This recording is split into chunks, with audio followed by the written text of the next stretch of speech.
안녕하십니까. 이영돈의 굿모닝 LA 시작합니다. 자, 오늘부터는 코로나19 현황에 대해서 먼저 좀 말씀을 드리면서 항상 시작을 하도록 하겠습니다. 현재 미국에서 플로리다와 텍사스주 같은 곳에서 이 확진자 감염이 급속도로 증가하고 있는 가운데 하루 만에 미 전체에 약 6만 건의 새로운 코로나 바이러스 환자가 발생했다고 보고가 됐습니다. 역시 최고 기록을 경신했죠. 또한 LA 카운티 내 코로나19 확진자가 하루 기준으로 4,000명을 넘어서서 역시 최고치를 기록했습니다. 물론 보건당국은 독립기념일 연휴 테스트 기간에서 밀려있던 2,000건의 결과가 추가되면서 늘어난 탓이라고 말했는데요.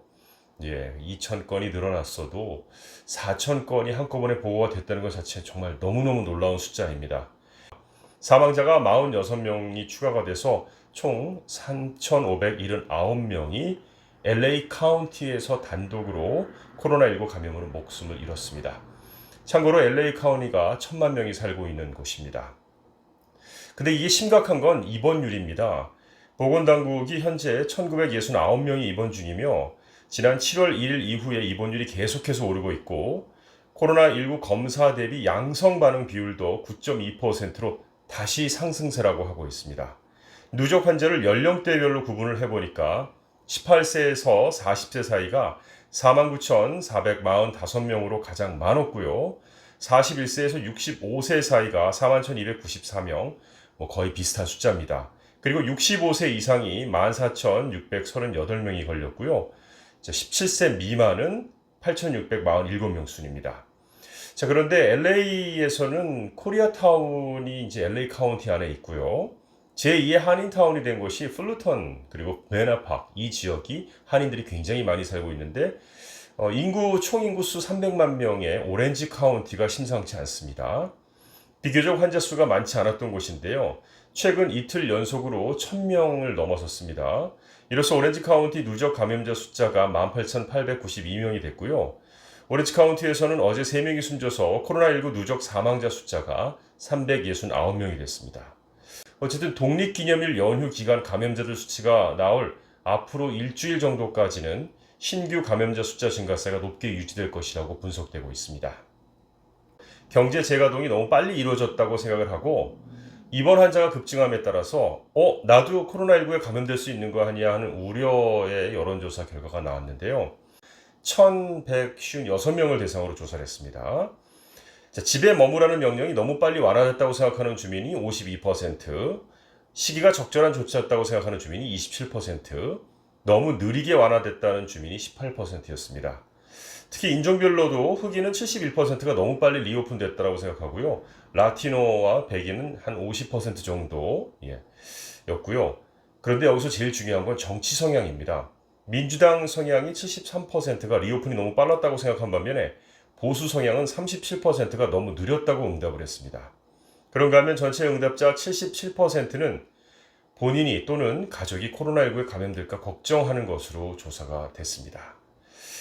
자, 그런데 이런 가운데에서도 미국이 마찰을 빚어온 WHO 탈퇴를 공식 통보했다고 어제 보도했죠. 트럼프 대통령이 이 신종 코로나 바이러스 감염증 대유행을 두고도 중국 책임론과 함께 WHO가 중국 편향적이라는 강한 불만을 표시해온 상황에서 기구 탈퇴라는 극약 처방을 결국 실행에 옮겼습니다.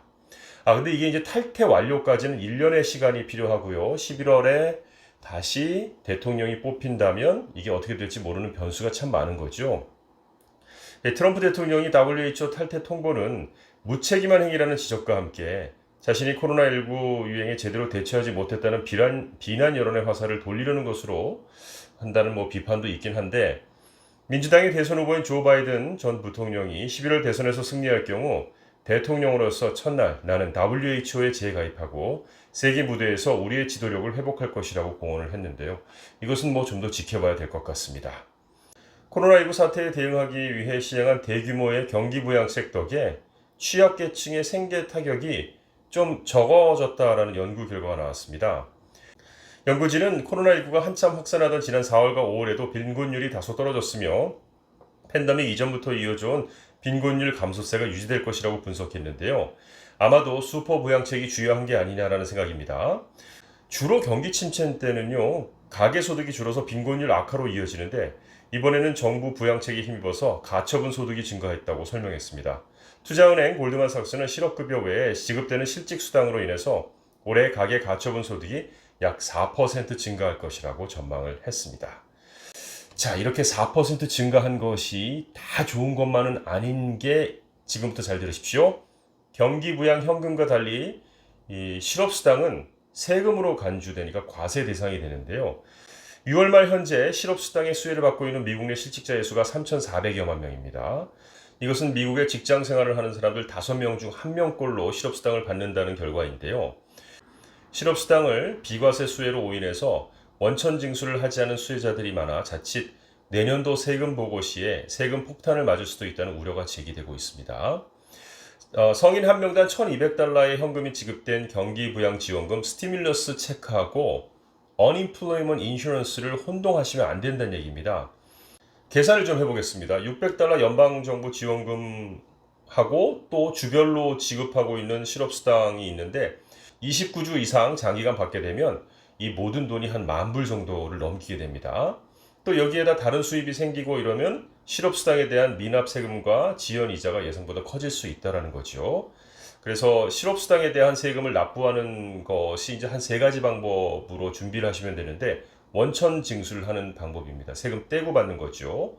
그리고 또 다른 방법은 세금을 미리미리 납부하는 겁니다. 내년 4월 세금 보고 이전에 미리 실업수당을 포함한 소득에 대한 세금을 IRS에다 자진신고해서 납부하는 거죠. 조금 더 마음의 여유가 있다면 별도의 세이빙 어카운트를 만들어 일정 금액을 세금 납부용으로 저축을 하는 방법도 있겠습니다.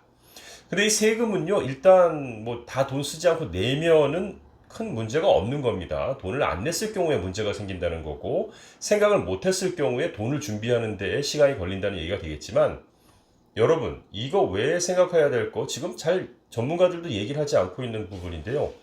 저소득 아파트에 거주하시는 부분 거주에 문제가 생길 수 있습니다.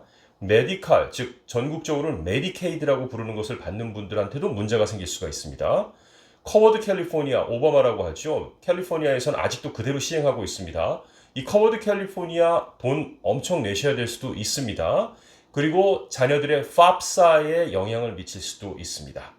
이 모든 것이 연방에서 600불을 추가로 주기 때문에 어떻게 보면 일하는 것보다 더 많이 받는 실업수당 때문에 벌어질 수 있는 일이라는 거 잊지 마시기 바라겠습니다. 오늘 이영돈의 굿모닝 LA는 여기까지입니다. 함께해 주신 여러분 고맙습니다.